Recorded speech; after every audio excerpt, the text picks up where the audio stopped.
जब भी घर में कोई हरी सब्जी ना हो तो आप इस आलू को सब्जी को एक बार जरूर ट्राई करें, वो भी बिना लहसुन प्याज का। और आप चाहे तो इसमें लहसुन प्याज भी ऐड कर सकते हैं, चाहे तो स्किप कर सकते हैं, लेकिन मैं इस सब्जी को बिना लहसुन प्याज को बनाने वाली हूँ। तो आप एक बार ज़रूर देखिएगा। बच्चे को अक्सर आलू की सब्ज़ी काफ़ी पसंद होता है, तो बच्चे के लिए तो काफ़ी टेस्टी और एकदम स्वादिष्ट रहेगा, और बड़े के लिए भी 2 रोटी की जगह पे 4 रोटी ही खाएंगे। तो यहाँ पे देखिए, जो अपने खेत का आलू है उसको मैं ली हूँ, उबाल ली हूँ अच्छा से, और इसको 2 पार्ट में मैं कट लगा रही हूँ।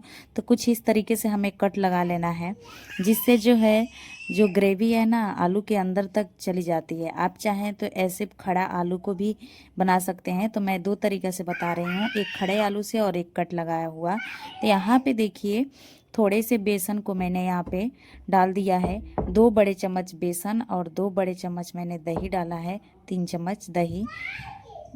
और यहाँ पे मैं थोड़ी सी हल्दी पाउडर, थोड़ी सी नमक डाल के अच्छा से हल्के हाथ से क्या है मिला लेना है। अब आप ये सोच रहे होंगे दही मैंने क्यों डाला, तो इस सब्जी को मैं बिना लहसुन प्याज से बना रही हूँ, तो दही डालने की यही फ़ायदा है। सब्जी में काफ़ी अच्छा जो है स्वाद आता है, और सब्जी जो है काफ़ी टेस्टी बनता है। बिल्कुल नहीं लगता है कि हम इसमें लहसुन प्याज डाले हैं कि नहीं डाले हैं। एक पैन में मैंने तेल को एक तरफ गरम होने के लिए रख दिए थे, और देखिए जब तेल हमारा गरम हो गया है, एक एक आलू को मैं निकाल करके यहाँ पे फ्राई करेंगे। फ्राई करने से जो है ऊपर से एकदम करकरा और अंदर से काफ़ी सॉफ्ट जो है आलू की सब्ज़ी दिखती भी है, और खाने में भी स्वादिष्ट लगता है। तो यहाँ पे देखिए, सारे आलू को मैंने डाल दिया है। हम इस आलू को 2 बार में फ्राई करेंगे, क्योंकि आलू ज़्यादा है, हमारी फैमिली बड़ी है, तो आप अपने अकॉर्डिंग आलू को फ्राई कीजिएगा या सारी चीज़ों को यूज़ करिएगा। यहाँ पे दोनों तरफ से हमें पलट लेना है। जो आलू है अच्छा से फ्राई हो जाए तभी हमारे सब्जी में स्वाद लाएगी। तो देखिए यहाँ पे दोनों तरफ से हमने पलट करके आलू को जो है फ्राई कर रहे हैं। देखिए काफ़ी अच्छा जो है कलर इसमें आ गया है, और काफ़ी अच्छा भी दिख रहा है। तो ज़रूर बना कर ट्राई करिएगा।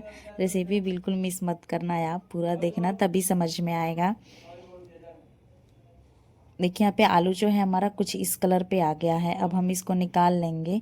आप अंडा चिकन मटन सारा चीज़ भूल जाएंगे अगर ऐसे तरीके से बना लेंगे तो। यहाँ पे देखिए कढ़ाई में मैंने तेल डाल दिया है। आप तेल कोई भी यूज कर सकते हैं। 2 कड़ी पत्ता, जीरा, अजवाइन, सौंफ और दालचीनी लकड़ी, एक इलायची मैंने डाल के अच्छा से तड़का लग रहा है। अब यहाँ पे मैं 2 टमाटो को काट करके मसाला तैयारी कर रही हूँ। आप चाहें तो लहसुन स्किप कर दीजिएगा, लेकिन मैं डाल रही हूँ लहसुन। इसका हमें एक पेस्ट बना लेना है। अब आते हैं कढ़ाई की तरफ। तड़का जब तक हमारा तड़क गया है, फिर हम इसमें जो पेस्ट बना के रखे हैं वो डाल दिए हैं। अब अच्छा से हम इसको भूनेंगे। अब आप सोच रहे होंगे कि बिना लहसुन प्याज का, तो आप अगर देखिए लहसुन प्याज खाते हैं तो डाल दीजिएगा, अगर नहीं खाते हैं तो स्किप कर दीजिएगा। लेकिन मैंने प्याज स्किप करा है क्योंकि प्याज काफ़ी ज़्यादा महंगा हो गया है हमारे तरफ, इसके वजह से। यहाँ पे थोड़ी सी लाल मिर्च, धनिया पाउडर, हल्दी पाउडर, थोड़ी सी गरम मसाला डाल के उसी में हम अच्छा से इसको भूनेंगे, जब तक जो है मसाला अपना कलर ना छोड़ दे, तेल ना छोड़ने लगे, तब तक इस मसाला को हमें है जो पकाना है। यहाँ पे थोड़ी सी हमने गरम मसाला डाला है। आप अगर जो भी मसाला खाते हैं आप अपने अकॉर्डिंग ले सकते हैं। यहाँ पे देखिए अच्छा से जो है मसाला गड़ा होने लगा है और तेल को जो है छोड़ने लगा है। अब अच्छा से हम इसको 2 से 3 मिनट और भूनेंगे पानी डाल करके, क्योंकि मसाला भुनने में पानी डालते हैं तभी स्वाद आता है, नहीं तो ऐसे पानी बिना पानी डाले हुए मसाला भुनेंगे तो हीरापन लगता है। तो आप थोड़ा पानी डाल के कोई भी सब्जी हो पहले भून लीजिएगा। फिर थोड़ा हम नमक डाले हैं। मसाला जो है काफ़ी अच्छा से भून चुका है। देखिए तेल जो है ऊपर ऊपर आ गया है। अब इसमें जो हम आलू फ्राई करके रखे थे उस आलू को मैं डाल रही हूँ। यहाँ पे डाल के अच्छा से इसको 1 से 2 मिनट भून लेना है। काफ़ी अच्छा जो है कलर आ गया है, मसाला भी चिपकने लगा है आलू पे। तो 1 से 2 मिनट आलू के साथ में हम देखिए भून लिए हैं। अब अपने ग्रेवी के अनुसार इसमें पानी हम डाल रहे हैं। देखिए यहाँ पे थोड़ा सा हमने पानी ऐड कर दिया है। अब इसको ढक के 2 से 3 मिनट के लिए और हमें पकाना है, जब तक ग्रेवी हमारा थोड़ा गाढ़ा ना हो जाए तब तक। 2 से 3 मिनट होने के बाद में देखिए सब्जी कुछ इस तरीके से पक चुकी है।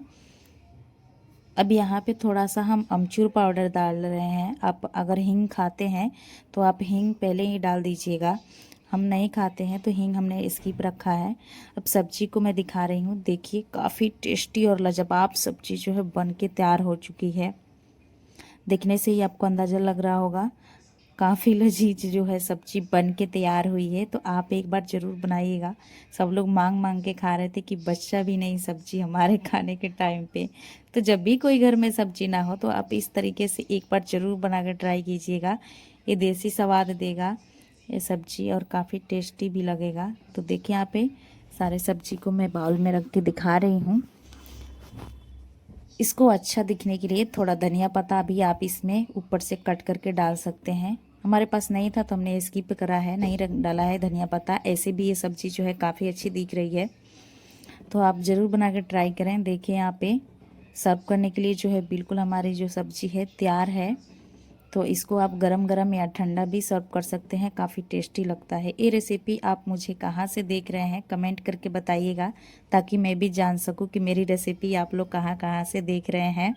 और वीडियो कैसी लगी, वीडियो थोड़ी भी अच्छी लगी तो चैनल को सब्सक्राइब कर लीजिएगा, लाइक कमेंट करिएगा और अपने फ्रेंड्स फैमिली में परिवार में ज़रूर शेयर कीजिएगा। और एक बार इस सब्ज़ी को ज़रूर बनाकर ट्राई कीजिएगा।